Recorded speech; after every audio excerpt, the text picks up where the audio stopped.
Zahra's heart raced like a wild horse as she stepped into the Tang Palace, her sandals whispering on polished marble floors that shone like a frozen river.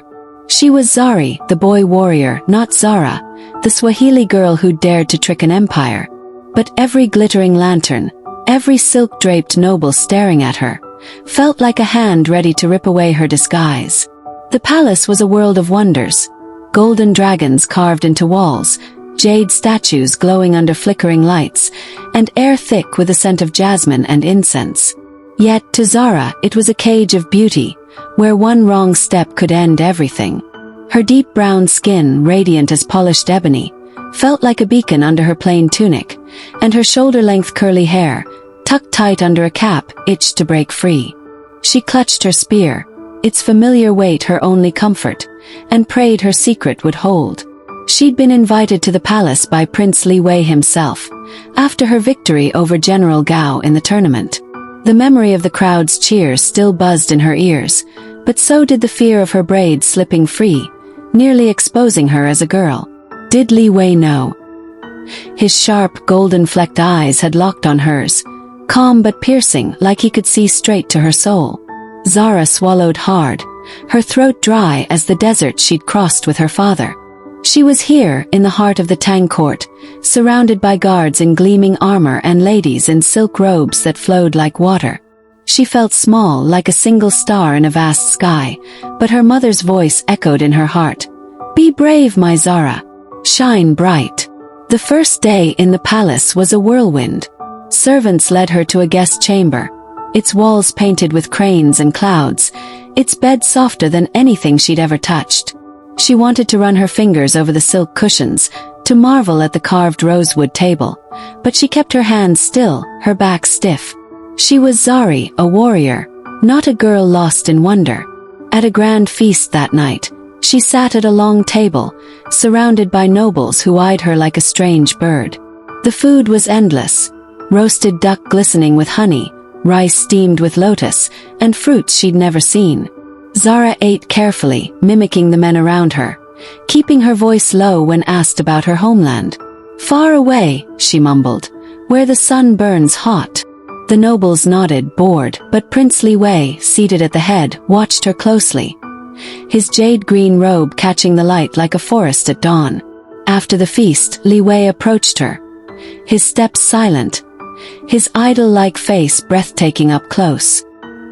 His pale skin glowed softly, his sharp jawline and high cheekbones framed by silky black hair tied with a silver cord.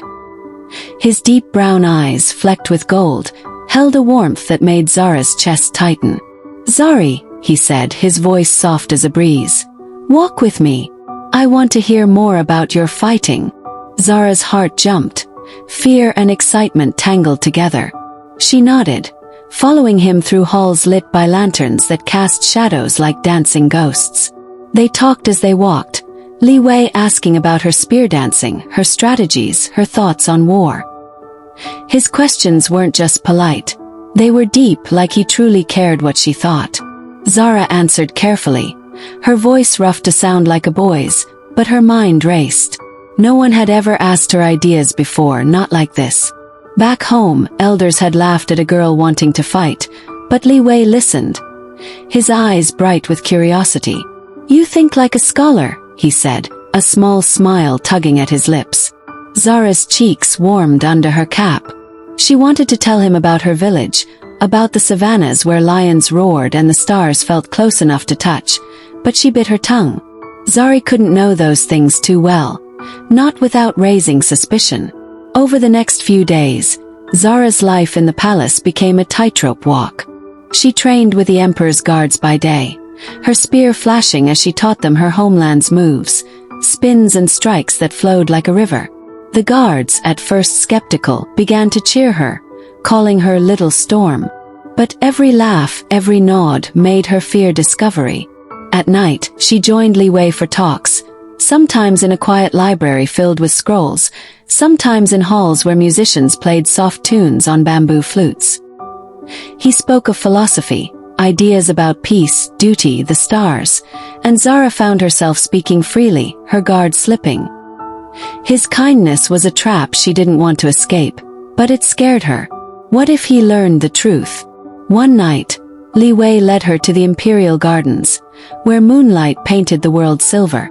Peonies bloomed like bursts of flame, and a pond shimmered with koi fish gliding beneath. The air was cool, smelling of earth and flowers, and Zahra's heart felt full like it might burst. They walked a stone path, their shadows dancing together. Li Wei spoke softly, his voice heavy. "My father wants me to marry," he said, staring at the stars. "A noblewoman to tie our family to another.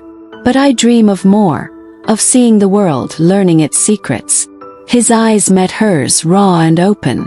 "What do you dream of, Zari?" Zahra's breath caught. She wanted to tell him everything. Her real name, her home, her dream to be a warrior who changed the world. But before she could speak, a breeze tugged at her cap, pulling it loose. Her curly hair spilled free, bouncing to her shoulders, a cascade of dark coils gleaming in the moonlight. Her heart stopped. She grabbed for the cap, but it was too late. Li Wei's eyes widened, his gaze flicking from her hair to her face. Zahra braced herself, expecting anger, shame, a shout for the guards. Instead, Li Wei stepped closer, his face soft, his voice barely a whisper. "You're no boy," he said, not accusing but awed. "Who are you really?" Tears stung Zahra's eyes. Fear choked her, but so did relief. She was tired of hiding. "I'm Zahra," she whispered, her voice shaking. "From a land of sun and sea. I came to fight, to prove I'm more than what they say a girl can be." She waited for him to turn away, to call her a liar, but Li Wei only stared, his eyes warm like a fire on a cold night. "You're brave," he said, his voice steady. "Braver than anyone I've met. Your secret is safe with me." Zahra's knees wobbled, her heart a storm of fear and hope. Li Wei stepped closer, close enough that she could smell the sandalwood on his robe. "Tell me about your home," he said, his smile small but real.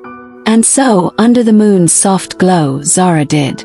She spoke of savannas stretching endless and golden, of drums that sang to the stars, of her mother's laughter and her brother's lessons. Li Wei listened, his face alive with wonder, and then he shared his own dreams, of sailing beyond China's mountains, of a life free from the weight of a crown. Their words wove together like threads in a tapestry, their worlds so different yet fitting perfectly. As they walked back to the palace, Zahra felt lighter, like a bird ready to fly. Li Wei's promise to keep her secret was a gift, but his kindness was something more, a spark that warmed her heart, dangerous and bright. She glanced at him, his idol-like face glowing in the lantern light, his eyes holding hers a moment too long. Her stomach fluttered, a mix of joy and fear. She was Zahra, not Zari, in his eyes now, and that truth made her feel alive but vulnerable. The palace loomed ahead, its beauty hiding dangers, nobles who'd scorn her, rules that could crush her. But with Li Wei beside her, Zahra felt a new strength, like she could face anything. The night ended with a silent promise between them, a bond forged under the stars, fragile but growing like a blossom in spring.